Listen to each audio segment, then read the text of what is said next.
मैं ये बताते हुए खुशी हो रही है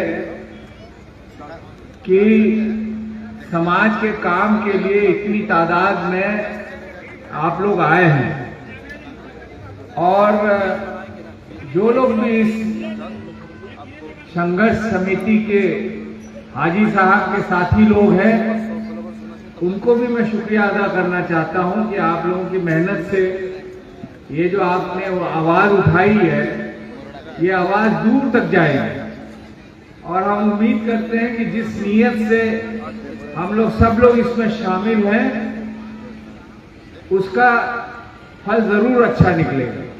मुझे याद है 1-1.5 साल पहले भी हाजी साहब ने 1-1.5 साल को 1 साल कुछ होंगे ना, फरवरी होंगे तो खैर जो भी है, पिछले जनवरी में आप लोगों के बीच फिर पहले आने का मौका मिला। इस सिलसिले में हमको भी आपके बीच में बोलने का मौका मिला और हमने जानकारी दी कि अभी तक हमने क्या क्या किया और फिर मैं वो अभी दोहराऊंगा।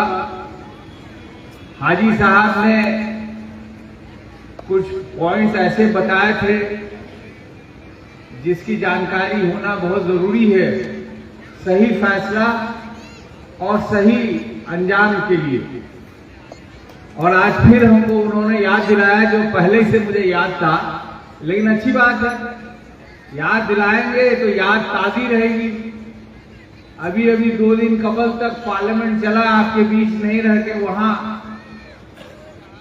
पार्लियामेंट में हम लोग थे, तारिक साहब भी थे, पप्पू यादव जी भी थे और बाकी एमपीज भी थे। हम लोग को जब जब मौका मिला हम लोगों ने अपनी बातें रखी।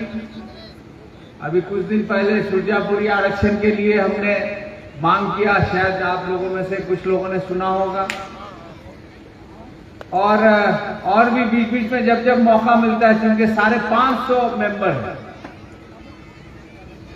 और 10 दिन 15 दिन चलता है, सब लोग बोलना चाहते हैं क्योंकि सब जगह कुछ ना कुछ समस्या होता है।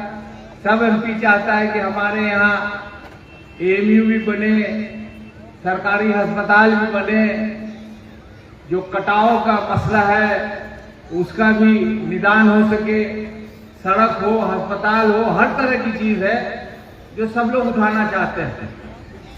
तो उसमें जब जब जिस चीज को मौका मिलता है वो अपनी बात, अपने इलाके की बात रखता है।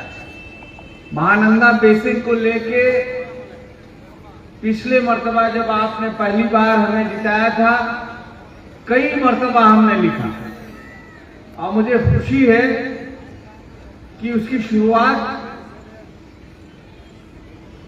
टेरागाछ में हो गई है।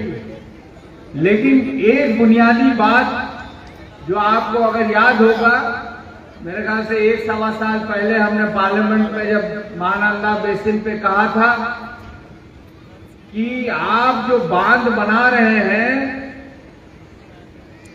तो उसको जो नदी का दायरा है उतना ही तक रखिए। अगर ज्यादा 1 किलोमीटर करके फैलाएंगे तो हमारे लिए तो खेती की जमीन छोड़िए, रहने की जमीन नहीं रह जाएगी। तो हमने 3 मशवरा दिया था कि आप जहां तक आबादी नहीं है,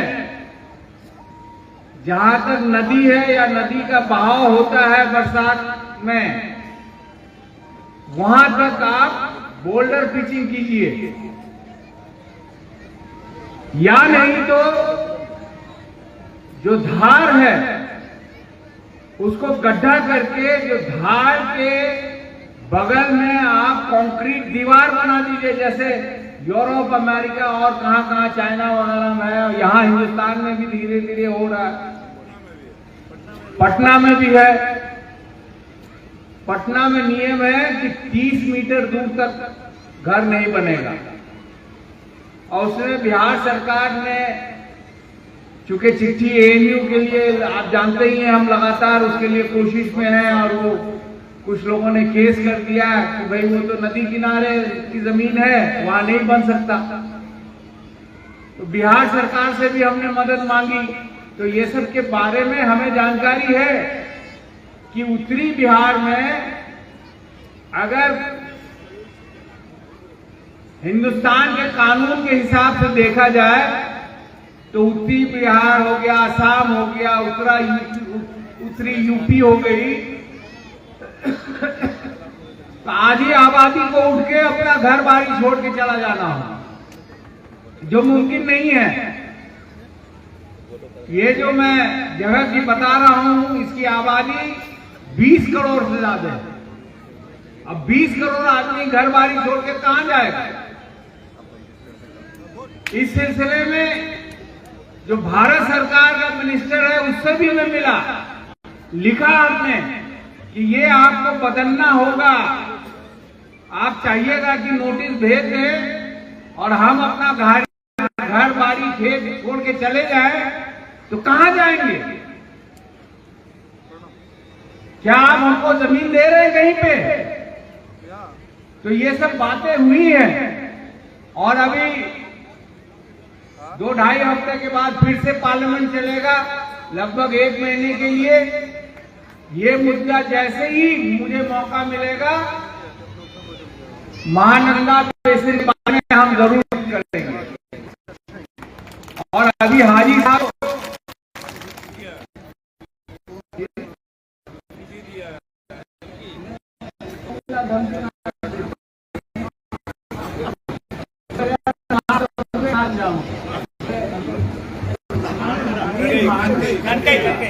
ये जो अभी कनकई का जिक्र हुआ है, तो ये तो इनके घर के बगल में है,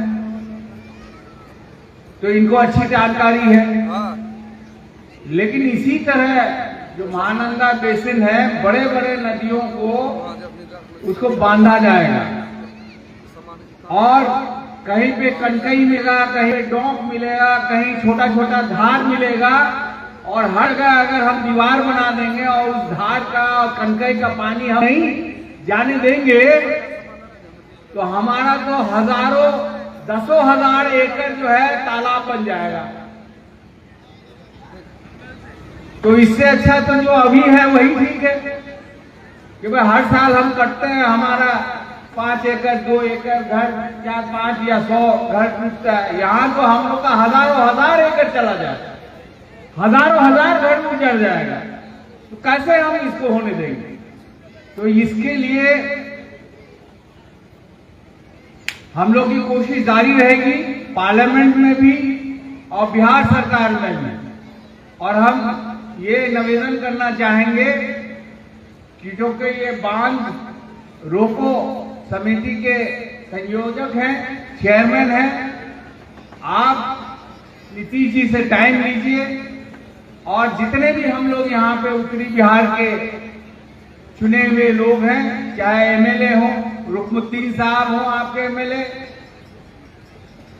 या एमपी हो, पड़ोस के एमपी, पूर्णिया के एमपी भी इससे प्रभावित होते हैं, कटिहार के एमपी भी इससे प्रभावित होते हैं, कटिहार के भी जो एमएलए हैं उसके प्रभावित होते हैं, किशनगंज के भी एमएलए इससे प्रभावित होंगे। कि जो कि ये बांध रोको समिति के संयोजक हैं, चेयरमैन हैं, आप नीतीश जी से टाइम लीजिए और जितने भी हम लोग यहाँ पे उत्तरी बिहार के चुने हुए लोग हैं, चाहे एमएलए हो, रुकनुद्दीन साहब हो आपके एमएलए, या एमपी हो, पड़ोस के एमपी, पूर्णिया के एमपी भी इससे प्रभावित होते हैं, कटिहार के एमपी भी इससे प्रभावित होते हैं, कटिहार के भी जो एमएलए हैं उसके प्रभावित होते हैं, किशनगंज के भी एमएलए इससे प्रभावित होते हैं। हम लोग को मिलके मुख्यमंत्री के पास जाके उनको नक्शे से समझाना होगा कि ये जो अफसर लोग करना चाह रहा है इससे फायदा नहीं और नुकसान होगा, क्योंकि इंजीनियर जो बनाया होगा, जिस हिसाब से हाजी साहब बोल रहे हैं, लगता है वो जरूर इंजीनियरिंग जो है पैसा देके पास किया हो, नहीं तो कोई भी जानकार आदमी ऐसा फैसला या ऐसा डिजाइन नहीं बना सकता कि एक छोटी नदी को हम रास्ता रोक लेंगे और बड़ी नदी का हम तटबंध बना देंगे तो वहां तो कटाव रुक जाएगा, मान लिया, लेकिन ये पानी कहां जाएगा? पानी तो पताल में जाएगा नहीं, पानी तो सरजमीन पे ही रहेगा। वो बांध का शक्ल लेगा और धीरे धीरे जो है पानी स्तर बढ़ता जाएगा और हम लोग डूबते रहेंगे। तो ये आखिर में और ज्यादा ना बोलते हुए कहने की मोड़ से आशा आता बहुत लोग ना बोल रहे, आरो लोग ना बोल रहे, वराट सुनना जरूरी है ना। हमारी पूरी कोशिश रहेगी। हाजी साहब पीछे से कहा वादा कीजिए, मेरी हमेशा कोशिश रहेगी कि अपने इलाके में जो भी नुकसान है उसके खिलाफ आवाज उठाएं। चाहे बांग्लादेशी का मसला उठाता हो, चाहे जो मसला उठाता हो, हम सब जब जब मौका मिलता है पार्लियामेंट में हम अपना मुंह नहीं बंद रखते। जितना अल्लाह ने ताकत दिया है पूरा जोर से अपनी आवाज वहां पे बोलते हैं और जानकारी देते हैं ताकि उनके भेजे में दिमाग में जाए कि क्या तकलीफ है हमारे यहाँ। तो इतना ही कह के मैं आप लोगों का फिर से बहुत बहुत शुक्रिया करना चाहता हूं तहे दिल से। और इस लड़ाई में हम लोग को सब्र रखना होगा, कानून के दायरे में अपनी आवाज उठानी होगी और कानून का मदद लेके जो भी ये गलत अगर फैसला है, जहां भी गलत फैसला है, इसको हम लोग को बदलना होगा। कनेक्टिविटी बरकरार रखनी होगी। और मेरा अभी भी भारत सरकार से ये अपील है जो मैंने पार्लियामेंट में कहा और आपके माध्यम से, जगह के माध्यम से भी कहना चाहता हूं कि हमारे यहाँ आबादी को देखते हुए, नदी नालों की संख्या को देखते हुए आपको दो काम करना चाहिए कि जहां तक पानी है वहां तक दीवार बनाइए और सालाना जब बारिश से पहले आप वहां से जमीन जो बालू है उसका अंग्रेजी में ड्रेजिंग करते हैं और उसका मतलब ये है कि बालू का स्तर निकालिए ताकि नदी का जो गहराई है वो ज्यादा हो और पानी जितना है वो आराम से धीरे धीरे जाके बे ऑफ बंगाल में चला जाए। यही हमारे यहाँ का सलूशन है और यही होना चाहिए और इसी के लिए हम लोग कोशिश करेंगे। बहुत बहुत शुक्रिया। खुदा हाफिज। जय हिंद।